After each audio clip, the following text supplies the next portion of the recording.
Welcome to Voices of Esalen. I'm Sam Stern. My guest today is Fred Dust, former global managing partner at the acclaimed international design firm IDEO, where he worked with leaders and change agents to unlock the creative potential of business, government, education, and philanthropic organizations. He's worked with the U.S. Agency for International Development, the U.S. Office of Personnel Management, and the U.S. Social Security Administration to create citizen-centered strategies and the structures to implement them. Fred has also collaborated closely with the Bill and Melinda Gates Foundation, the Rockefeller Foundation, the Knight Foundation, the MacArthur Foundation, and Bloomberg Philanthropies to improve the impact and reach of their programs.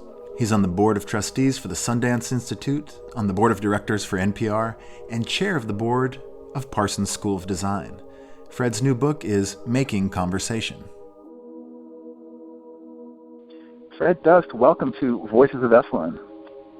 I'm happy to be here. You're the author of a new book, Making Conversation, where you write, in part, everything's moving too fast. The news media promotes friction and faction. Politics and democratic dialogue seem lost to us, each day hitting a new low. College campuses have become so divided by race, class, and gender politics that institutions that were built on dialogue are now afraid to host it at all. Once we might have believed others were wrong, today we believe others are lying. That's a pretty good summation of where we are, Fred. Well, and that was written 3 years ago. Remember, books take a long time. So it's funny. It's people keep being like, wow, it seems like it's predicted the future, and I was like, it was like that then. It was just not as bad. So. Now, Fred, you recommend in your book, Making Conversation, ask for the conversation you want. So if it's okay with you, I'd like to make a couple of requests. Please. I would love that. Thank you you for following my guidance. I appreciate it already. So go. Definitely. Number one, I'd like to take away from this conversation some actionable tips that can help me learn to treat conversations like creative acts. Number two, I'd also like to learn about you. I'd like you to be vulnerable in revealing who you are during this conversation as we kind of go through your book. And in return, I could tell you a couple of things about who I am. And my hope is to have a creative conversation with you about your book, Making Conversation. I'm open to both those things, and I have value. I think both those things are highly valuable in a conversation. So consider me vulnerable, and yes, I will ask you some things as well. The first thing I want to ask you, you talked about the fact that you have a tattoo that says brave. So in the spirit of being vulnerable, what is the occasion for the brave tattoo, and how does it speak to who you are? Yeah, it's interesting, and you're actually one of the first people who's asked me about that, and I appreciate it. I've had, unfortunately, a lot of death. In fact, only death. I've lost most of all of my family. But so I don't even remember so much. About 8 or 9 years ago, my brother, who is 10 years younger than me, was in a severe car accident, not a severe car accident, a fatal car accident. It was in the middle of the night, icy road, flipped his car and hit a church. And just to be really, really vulnerable, he and I didn't have the best relationship. He was addicted. I supported him. At some point I had to say, I can't support you, which is interesting because the theories on whether you should support or not are really kind of quite nuanced. It happened the day before my birthday, and the last voicemail I got was him wishing me happy birthday. And so when that happened, and I went and had to deal with a bunch of things to identify his body, things like that, I came back. At that point I was living in Los Angeles, and I was like, how do I commemorate this person? And I was thinking, he's a chef. Chefs are really into tattoos, right? So that's like a big piece of who he was.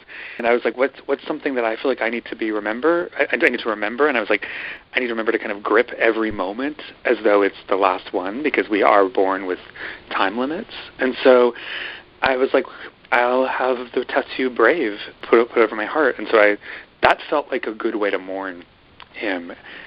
However, it's also been a really good reminder for me every day to be willing to put myself out there, and sometimes in quite simple ways. Just being brave enough to talk to somebody who I wouldn't talk to otherwise. Yeah, that's a really beautiful story and a really beautiful commemoration of this person. So, Fred, just a little background about you. You're an expert in design. Until very recently, You were a global managing partner at the super respected and cool design firm IDEO. And I'm curious about how you were drawn to become an expert in conversation design. I'm wary of the word expert, because I think the moment that you sort of say you're an expert, you're clearly not, or you've kind of lost the plot.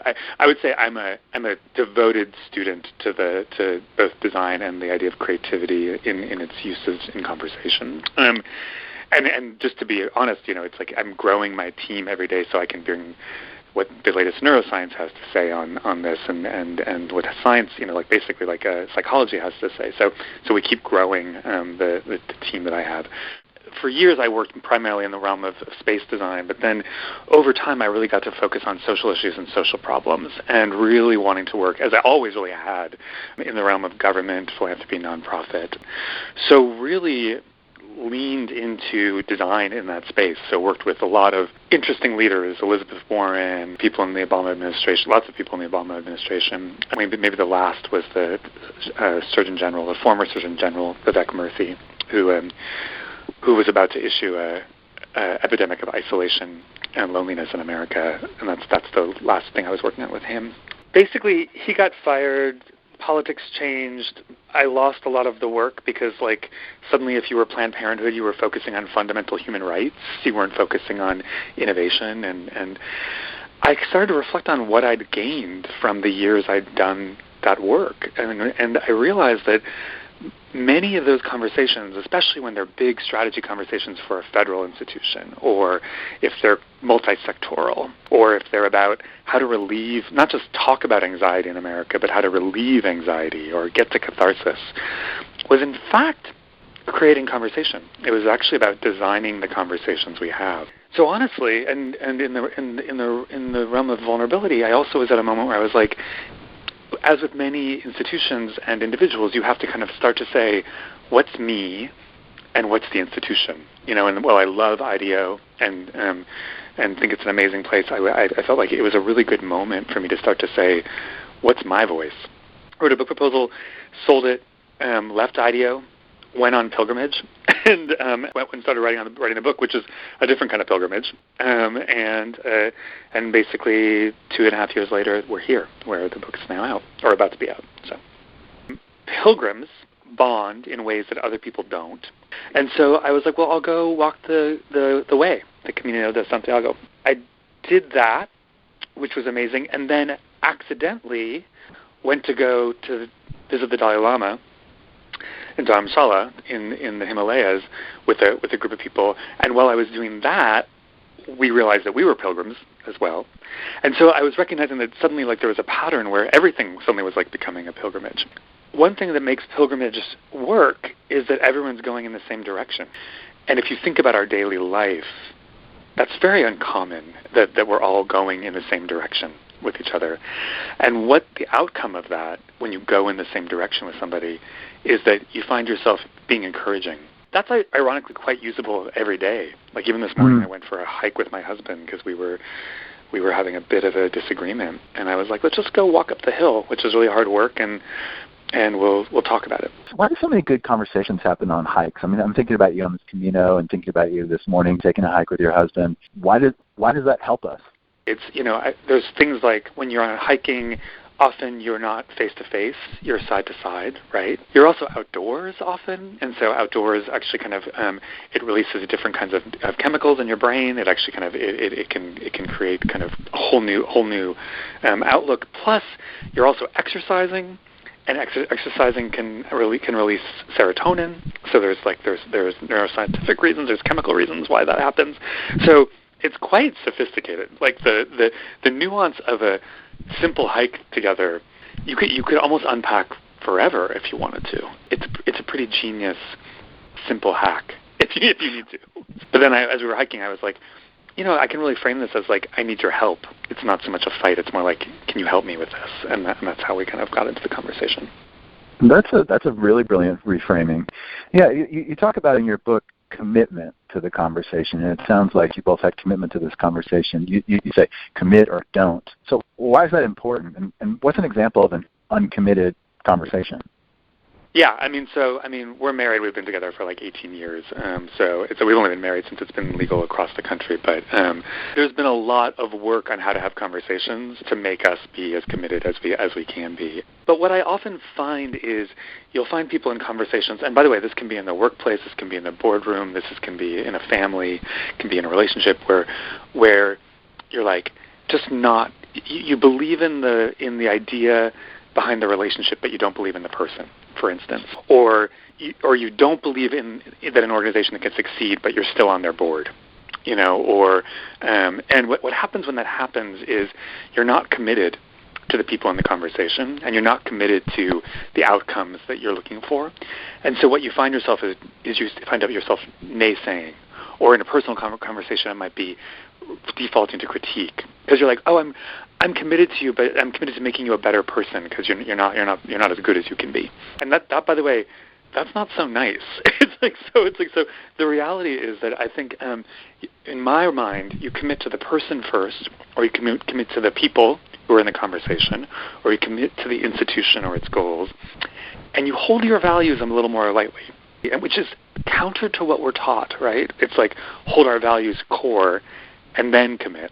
But this case, you're like, nope, it's people first, conversation first, goal, action first, and then values.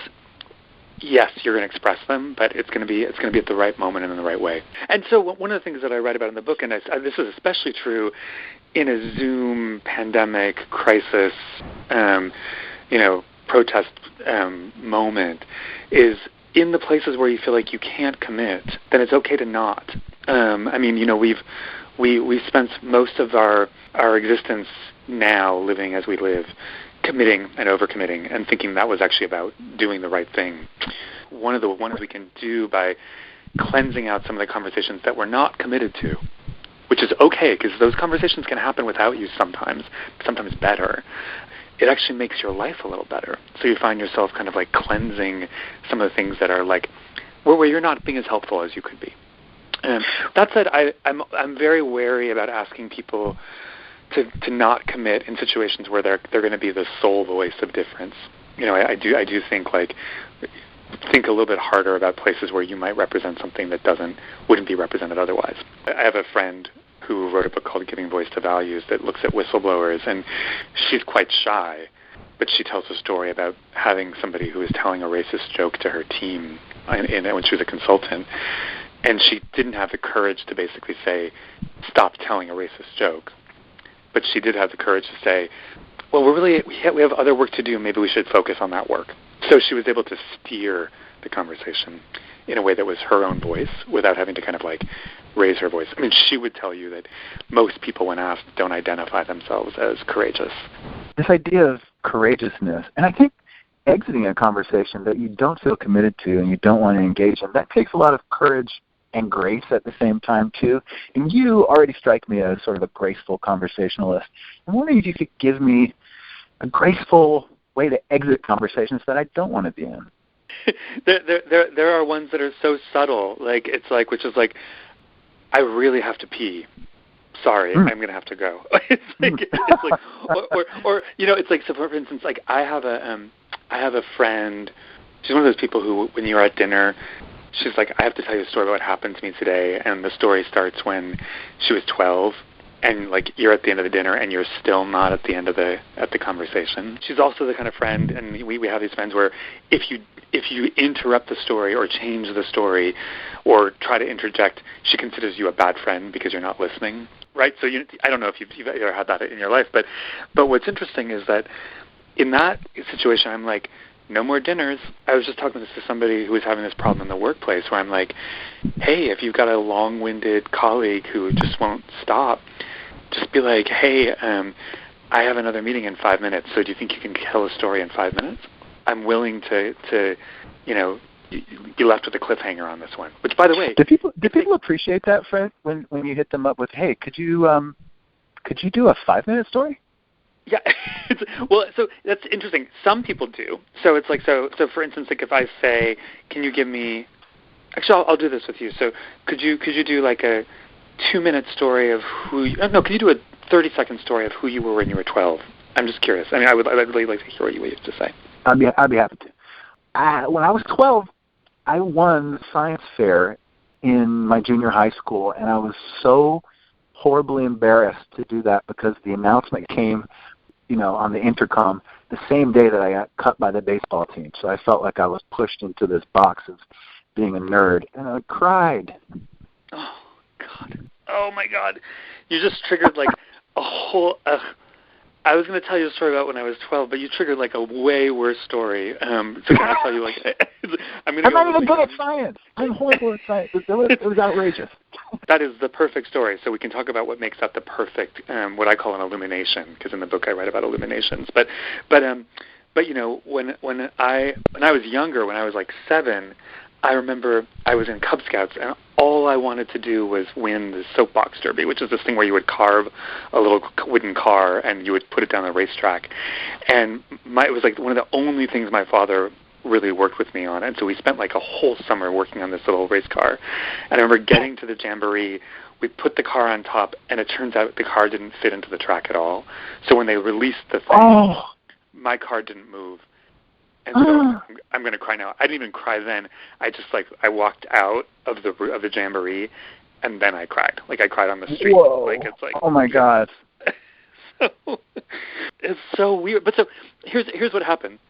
I don't know if you felt appreciation for telling the story, but I felt appreciation for you telling it to me, and it also made me understand you in a really great way. I appreciated your story too. That really is like a chapter in a book. I can see what went on there. And I'm thinking about you. Are you from the Midwest? I'm from the Midwest, and it's so funny because I forgot about that until you told me that story, and I was like, wait a second, you just triggered a way more emotional story.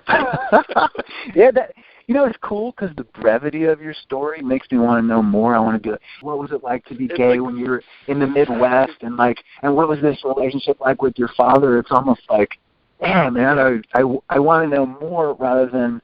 Sometimes you get this like really long sort of like painful, super detailed story where you're like, no, I actually want to know less.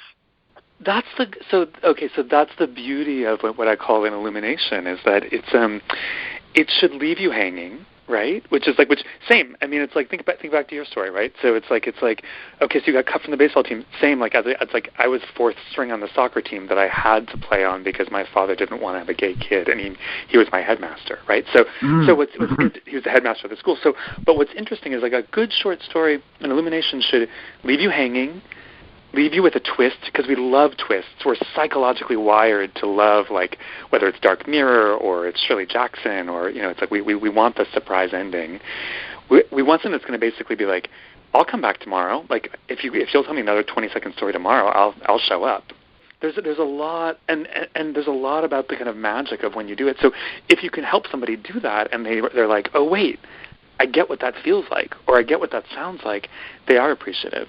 Do you have conversation partners in your life? Like, how do you get these people that you agree to have? Hey, let's tell an illumination to one another.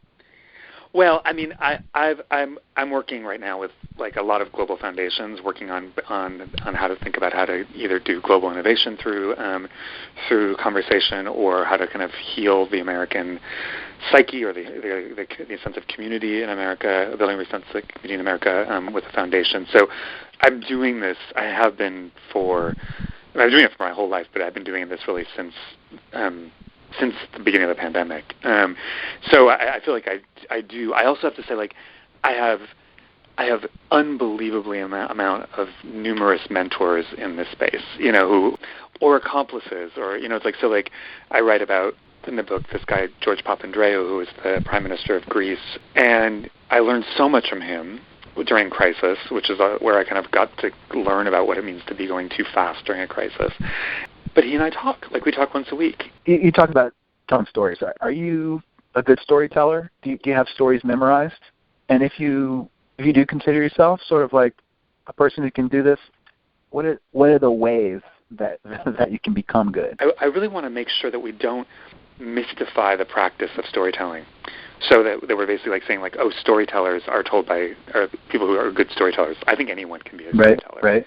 Like, so my great-grandmother amazing storyteller. I learned how to tell a 20-second story that illuminates from my great-grandmother. She was a steel worker and a farmer, so like it's not like she would self-identify as a storyteller. It's not like her friends would be like, oh, she's a storyteller. But she was really great at 20-second little illuminating stories. So you write about creative listening. I'd love to hear you kind of explicate that. Yeah, and it's really interesting, and I'll be curious and kind of get a sense of like what your listenership kind of thinks about this, because it's slightly controversial. But in the book I write about active listening, and active listening it's really interesting. In active listening has a few contexts where it's really valuable. In the journalistic context, it's really valuable. So it's like you letting me ramble means that we might learn something that we wouldn't learn otherwise. So that's actually in your case it's kind of well applied.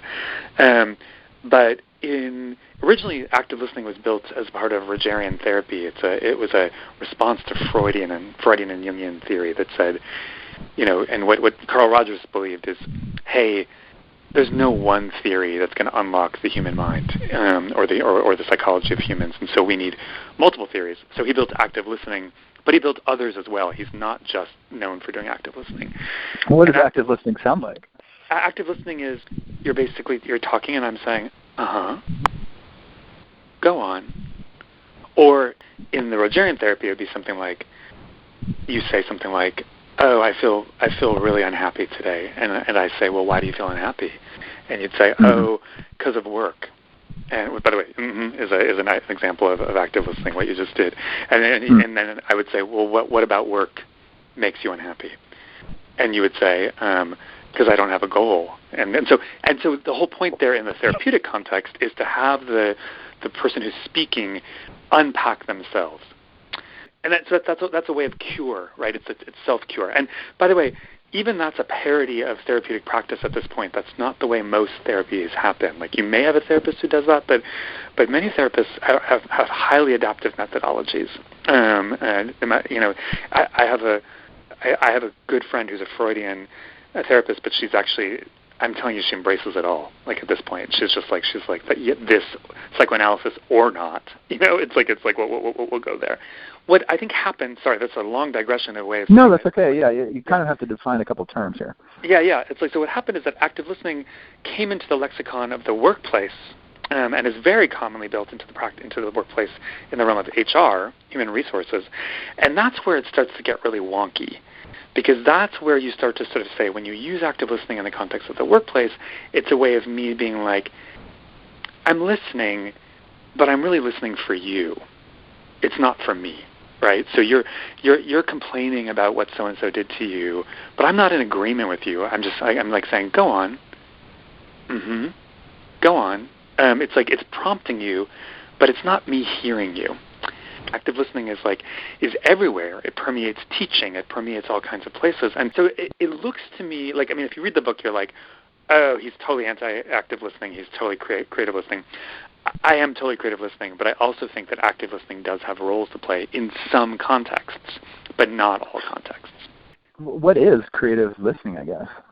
So creative listening is actually just dialing up the pleasure of listening, to be honest. So there's like 8 different ways to do creative listening in the book. Or there's probably a gazillion, but it came out of the fact that, like, when my designers at IDEO had sort of gotten bad at listening, which they'd gotten really good at note-taking on their computers, but bad at listening. I started saying things like, hey, listen like your mother. And I realized that not everyone's mother listened like my mother listened. My mother was born in a household with a deaf brother. The household was mostly silent, but they were always in conversation. And so my mother had like an almost uncanny ability to listen and to extract people's stories without even being solicited. But that's not what most of my designers were thinking. When I would say listen like your mother. So we had to start to build some different practices. I went to claims committees. I went to Quaker meetings. In that context, as you know, the whole premise of Quaker meetings is you listen to yourself and you listen to the other person. So you witness yourself and what you're feeling, and you witness what the person is feeling as they're speaking. Quaker meetings start in silence, and you listen to just yourself. And then when there's kind of witnessing and testimony, you listen, and you listen to both yourself and the other person.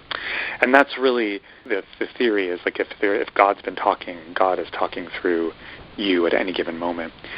However, put that aside. Like, let's say you're not of faith, which I'm not. I believe in faith. I'm just not. I don't have a religion. But then what happens is that it triggers another thing. So there's a psychological theory of creativity that basically says when we're in silence, we're in incubatory mode, which means that our minds make associations that they wouldn't make otherwise. They're more free. And so if we imagine that creativity is our God, or whatever, then when we're in silence, we're communing with different kinds of solution sets that we might hear otherwise, or different kinds of feelings about something. So there's actually good science behind why listening to yourself and listening to somebody else at the same time, or being quiet, or why ideas come to you in showers, because it's like that silent incubatory moment where kind of genius things happen. Is there an element of pleasure in it? You're hitting exactly right. And so it's like that's why it's like we look at things that actually we know are pleasurable. So gossip is pleasurable. Secrets, we love, like it totally spikes something for us, And so those are the kinds of things that you're trying to do. It's like, well, okay, tell that story in 7 words, because that's what a secret is. Like, it's just an unbelievably elegant little twist and a cliffhanger. So it's like, so don't tweet it. Like, I'm not a big fan of that, but do tell a secret about it, or do write it like a secret. So I think there's really there's so many different elements that we can bring to bear when we understand what activates our pleasure, the pleasure context for us as we're talking. I like that. I mean, it feels like we're sort of zeroing in on this element of making great conversation, and that there has to be an element of pleasure to it. There has to be that's our gateway to the making it creative. I get that. Another thing that I really found cool about your book is when you started talking about the evocative visual language, and why that matters in conversation. And you gave this great example about wine. I would love to hear you speak about. That is, so it's really weird. Like, I was trying to think about how to talk about evocative visuals and the idea of naming things. I was like, I don't have a good story. And I was like, oh, wait a second, this is one of my favorite stories of all time. So we have a real terror of sommeliers, and in general, when you're actually dealing with a sommelier, which we again are in virtual context a little difficult. Like, that terror is the fact that like somebody knows more than us. They have the price list, and they can talk in a language that we don't understand. And good sommeliers have gradually adopted their language, so they use words that are a little different. Like, they'll be like earthy or plummy, but even that doesn't necessarily help us, because when you taste wine and you're like, I think I maybe taste plummy only because you said that. I mean, that's a great example where that visual, in that case, kind of the taste-based language actually allows you to kind of imagine maybe it could trigger in you that you taste that. That's kind of the sort of a frequency illusion in effect, or like the idea that it's kind of like once you hear it, you start to see it everywhere. But the reality is, one of the best examples I ever saw was a store that did their wine based on People magazine celebrities, and so I'll update it because it won't be because it'll date me if I do what their original things were. But every wine, what they would do is they would basically have like a little card on it, and they would say, this wine is like, I'm going to make this up. This wine is like Taylor Swift's Folklore. It's like it's fluid, compelling, and you're going to want to drink it over and over and over again. Or this wine is like Lil Nas. Like, it's like I like the Old Town Road. It's just like it's down there. It's a little funky, but you're gonna want to consume it like crazy. It's like, so you kind of would update it to basically the pop stars we have. I think when they did it was like Madonna. It's like sinewy and tough, but you're gonna drink it over and over again. But that's genius. That's genius. They create this accessible language that everyone can tap into, and no one is excluded from. That's right, and what happens is, like, when it's visual, or in what I just did, auditory, like, so it's describing something, or taste-based or tactile, it gives a lot more weight to things. It's why, for instance, politicians are really good at this. So what's one word that you would sort of say that, like, earlier in our political context, like the last 4 years, you feel like you were hearing a lot of? Oh, security, homeland. How about the wall? So the wall is an incredibly visual term. Yeah. And what's interesting about it is that the wall lets you dehumanize the construct, right? Right, because if you were saying, oh, it's about this this refugee that might be, assassinated or killed if we don't get them out of Chechnya into the safety of the United States. I'm making that up. It's a little more difficult for you to kind of be like, I don't want to talk about that. It's like that's a great example where it's like you have to be careful around the naming because names can also kind of disguise the real meaning behind what something is. So as you know from reading the book, I'm like, name it until you don't. It's like really focus on names until maybe it feels like it's not the right thing. And then, if someone's talking about the wall, maybe try to think about a different way of framing it. Yeah. Well, that's good. I mean, and I like your advice. You tell people to talk normal. It kind of reminds me of conversation stoppers, whether it's a sommelier or it's like a professor in graduate school who's just heavy on the jargon. And, I mean, I'll admit from my point of view that I've used jargon or, $5 words and whatnot in conversation probably as a way to avoid connection, as this some effort to win a conversation or a remark within the context of the class or a critique or something like that. But it certainly doesn't lead to good, creative, communal conversation. I'm glad you brought that up. And just to be even more ironic, so the chapter called Clarity was originally called Talk Normal. It's only because like everyone likes 7 C's that it's like that it ended up becoming Clarity. Because it's like I was like, what's the normalest way of talk about talking normal? So what's called Talk Normal? Then the other irony in that chapter is that in the first paragraph, I don't know if you even caught it, but I actually used the word obfuscates, and I was like, okay, wait. Oh.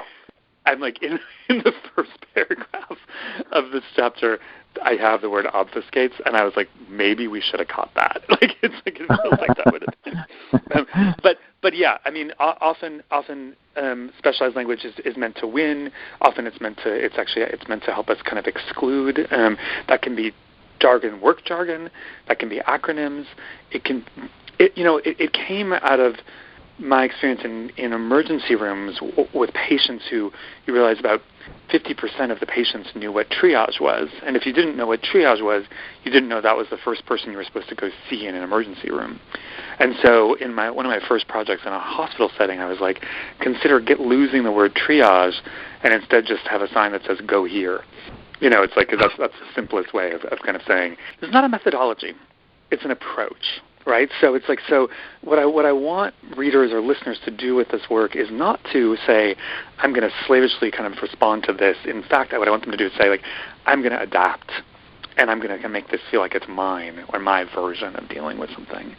And so I just want to kind of hit that because on the other side of things, you don't want 2 doctors trying to talk normal to each other about you when it's an emergency.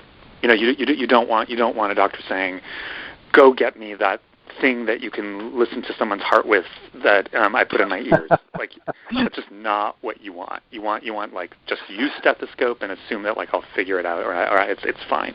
So there are some moments where if you got expert language that's going to allow you to kind of move faster in urgent circumstances, like you do you. Like be careful when you're not. Like if you have a doctor that's talking normal to you, that's great. If they're talking normal to other doctors, not so much. What do you think about Zoom conversations now? Is there a whole new attitude towards it? What's the best way that we can sort of have productive conversations in this era where we're video conferencing all the time? I just got off a lecture with 500 people, and I don't treat my lectures like lectures. I treat them like conversations. So I had a conversation with 500 people, which, by the way, would not have been as easy to do in the old days, because it's like I could see the 500 people. I could be scrolling back and forth, and I could see, I could literally, and I could call on people and kind of do that in a conversational format. So Zoom gets a lot of flack. My feeling is like, first of all, Zoom is one tool. So you and I are right now kind of recording this, and we're doing it via phone. And the reason I think that works so well for you is you're probably getting a more confessional me, right? Because when I don't see you, I might be a little bit more open than I would be otherwise, right? So one thing I would say is that different mediums work for different kinds of communications and different kinds of conversations. And I do think that given our moment, just embracing the different mediums really makes a difference.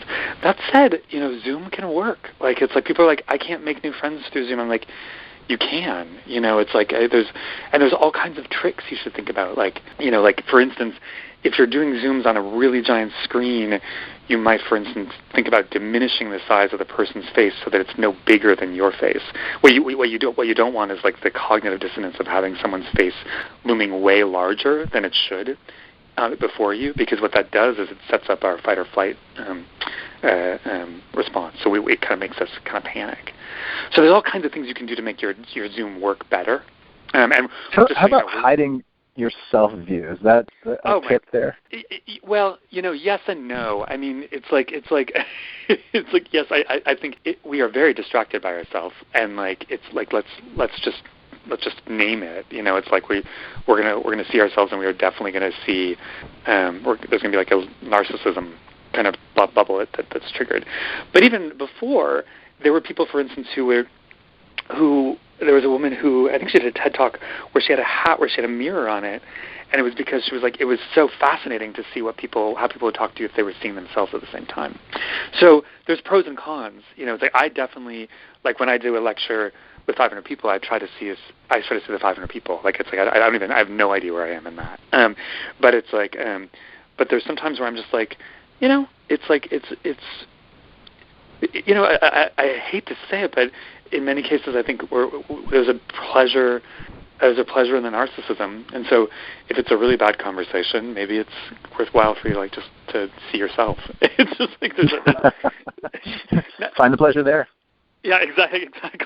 It's just like contemplate the one thing you like about your face, for instance. Well, Fred, before I let you go, talk to me about Esalen for a moment. Why does it matter to you, and why do you see yourself aligned with Esalen? Well, I'm going to tell you a little secret, which is that it's like I've never been to Esalen, so I'm aligned with Esalen as an idea. I've never actually been. I've heard stories about it. All my friends have been. I was going to be there for the first time this spring. I was so excited, and it's like so I know where it is. I've been where it is. I've been to Big Sur. It's like, but it's just like I've never actually been there. So that's just one real irony. However, what's interesting about it is it doesn't make me feel any less like I belong. It's like the fact that I've never been there. You and I were talking about this about Esalen, the idea. Esalen is an idea. It's not just a place. Yes. In fact, it's probably more of an idea than it is a place. And I believe that what it's been doing for us for decades has been improving our ability to connect as humans, or improving our ability to connect to ourselves so that we in turn then can connect to humans. With Rockefeller, we have Bellagio, which is a palace in Italy that triggers amazing conversations because the awe of the location actually kind of will break down barriers. So there is like the ethics, the functionality, the science, the nature, the landscape. It's like all of those things are just like I'm there for it. And what I'm really interested in is what I'm curious about is as Esalen begins to think about how it expands, how Esalen is even more of a community for more kinds of communities, which I think it really could be as it goes forward. So something to think about. Fred Dust, your book is Making Conversation. It's been such a pleasure to learn about you, and I think I picked up a bunch of tips about how to have more pleasure and more fun and creative conversation. Well, and I appreciate it. I think I got a few things myself, so thank you. Thanks for listening to Voices of Esalen. Today's show is produced in conjunction with Terry Gilby and Michelle Broderick. Our theme music is by Nico Holloman. The Esalen Institute is a nonprofit organization. Our show is made possible by your contributions.